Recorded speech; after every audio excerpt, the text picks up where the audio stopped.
மற்ற ஆப் மாதிரி இல்லாம தட்சால் ட்ரிப் சிட்டியை தவிர தமிழகம் முழுவதும் எல்லா டவுன்லயும் இருக்கு. லோக்கல்ல மட்டும் இல்லாம ரெண்டல், அவுட் ஸ்டேஷன் ட்ரிப் டியூட்டின்னு எல்லா டவுனுக்கும் போகலாம். கீழே டிஸ்கிரிப்ஷன்ல இருக்க லிங்கை கிளிக் பண்ணி தட்சால் ட்ரிப்பை டவுன்லோட் பண்ணி இந்த காணொலியை தொடர்ந்து பார்க்கறதுக்கு முன்னாடி மறக்காம தமிழ் ஜனம் சேனலை சப்ஸ்கிரைப் பண்ணிடுங்க. நேர்களுக்கு வணக்கம். தமிழ் ஜனம் டிஜிட்டல் எக்ஸ்க்ளூசிவ் நிகழ்ச்சிக்கு உங்களை வரவேற்கிறோம். ட்ரம்ப்புக்கு நோபல் பரிசு கொடுக்கணும்னு யார் ரெக்கமெண்ட் பண்ணுறாங்களோ இல்லையோ, இந்தியா கண்டிப்பாக ரெக்கமெண்ட் பண்ணணும். ஏன் அப்படின்னா, ட்ரம்ப் பண்ணக்கூடிய பல கிறுக்குத்தனங்களால் இந்தியாவுக்கு ஒரு சைடு நிறைய நன்மைகள் ஏற்பட்டுக்கிட்டு இருக்கு.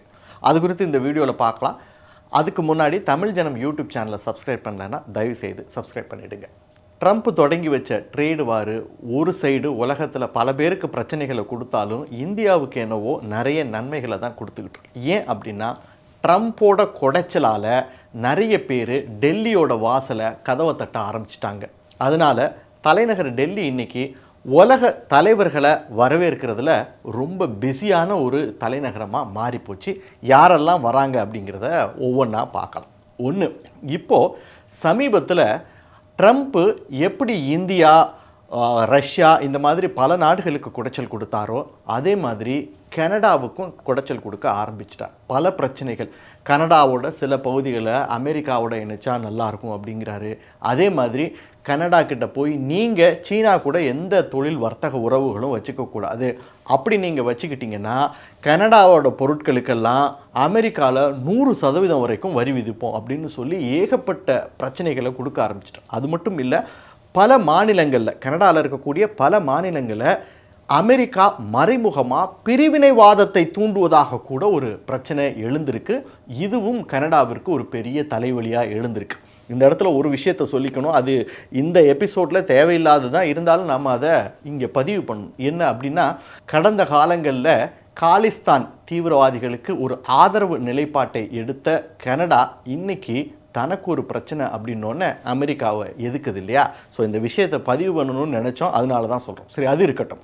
கனடாவினுடைய வர்த்தகத்துறை அமைச்சர் கடந்த வாரம் டெல்லிக்கு வரார். டெல்லிக்கு வந்து டெல்லியில் அமைச்சர்களுடைய ஜெய்சங்கர், பிரதமர் இவங்க கூடலாம் பேச்சுவார்த்தை நடத்துகிறார். அப்போ என்ன சொல்கிறாங்க அப்படின்னா, கனடா கிட்ட ஏகப்பட்ட எனர்ஜி வளங்கள் இருக்குது. அது எல்பிஜியாக இருக்கட்டும், எல்என்ஜியாக இருக்கட்டும், இந்தியாவினுடைய அணு மூலமாக மின்சாரம் எடுக்கக்கூடிய தேவைகளுக்கான யுரேனியமாக இருக்கட்டும், இது எல்லாமே ஏகப்பட்ட அளவு கனடா கிட்ட குவிஞ்சு கிடக்கு.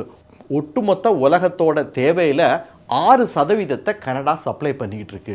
அதில் வெறும் 1% தான் இந்தியா வாங்கிக்கிட்டு இருக்கு. நீங்கள் இன்னும் ஜாஸ்தியாக எங்ககிட்டேருந்து வாங்கிக்கங்க. நாங்கள் அமெரிக்கா ரிலையன்ஸ் ட்ரேட், அதாவது அதிக அளவு அமெரிக்காவை சார்ந்திருக்கக்கூடிய நிலையிலேருந்து வெளியே வரோம். அப்படி நாங்கள் வெளியே வந்தால் எங்களுக்கு இருக்கக்கூடிய ஒரு மிகப்பெரிய புகலிடம் எது அப்படின்னு பார்த்தா இந்தியா தான். ஏன் அப்படின்னா, இந்தியா ஒரு பெரிய வளர்ச்சியை பார்த்துக்கிட்டு இருக்கு. எதிர்காலத்தில் இந்தியாவுக்கு எனர்ஜியோட தேவை அதிகமாக இருக்குது. அந்த எனர்ஜி எங்ககிட்ட இருக்குது. எல்பிஜியாக இருக்கட்டும், எல்என்ஜியாக இருக்கட்டும், யுரேனியமாக இருக்கட்டும், இது எல்லாத்தையுமே நாங்கள் சப்ளை பண்ணுறோம் அப்படிங்கிறதுல கனடா உறுதியாக இருக்குது. இதை தொடர்ந்து கனடாவினுடைய பிரதம மந்திரி மார்க் கார்னே விரைவில் இந்தியா வராரு. பிரதமர் மோடி கூட பேச்சுவார்த்தை நடத்த போகிறாங்க. அவங்கக்கிட்டேருந்தும் எனர்ஜி சப்ளை இந்தியாவுக்கு கிடைக்க போகுது. சரி, இதை தொடர்ந்து அடுத்தது யார் கதவு தட்டுறா அப்படின்னு பார்த்தீங்கன்னா, யுனைடெட் அரப் எமிரேட்டோட பிரசிடென்ட்டு முகமது பின் ஜயாத், இவர் தான் வந்து பிரதமர் மோடி கூட பேச்சுவார்த்தை நடத்துகிறார். இது திடீர்னு திட்டமிட்டு நடந்த ஒரு பேச்சுவார்த்தை. இதில் யுஏஇ என்ன சொல்லுது அப்படின்னா, நாங்கள் இந்தியாவுடனான அந்த ஸ்ட்ராட்டஜிக்கல் ரிலேஷன்ஷிப்பை அடுத்த லெவலுக்கு எடுத்துகிட்டு போக போகிறோம்.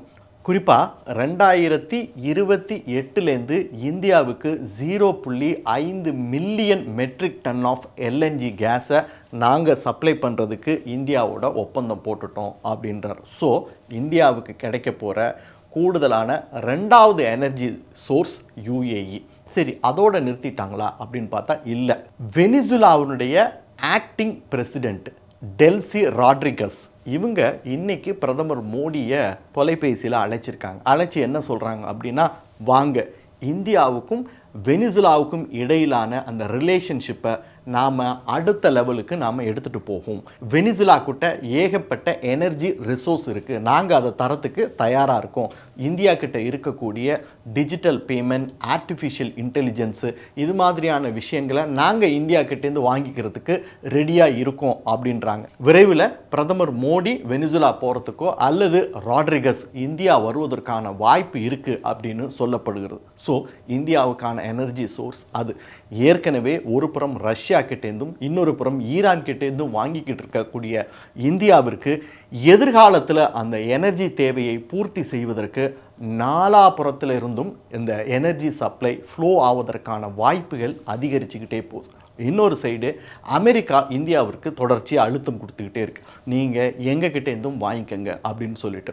ஸோ எதிர்காலத்தில் பெட்ரோல் கார்கள்லேருந்து பேட்டரி கார்களை நோக்கி உலகம் போய் கொண்டிருக்கும் ஒரு சூழலில் ஒருவேளை இந்தியா பெட்ரோலை நம்பி இருந்தாலும் கூட அது குறைந்த விலையில் கிடைப்பதற்கான மிகப்பெரிய வாய்ப்பு இருக்குது அப்படின்னு பொருளாதார நிபுணர்கள் சொல்கிறாங்க.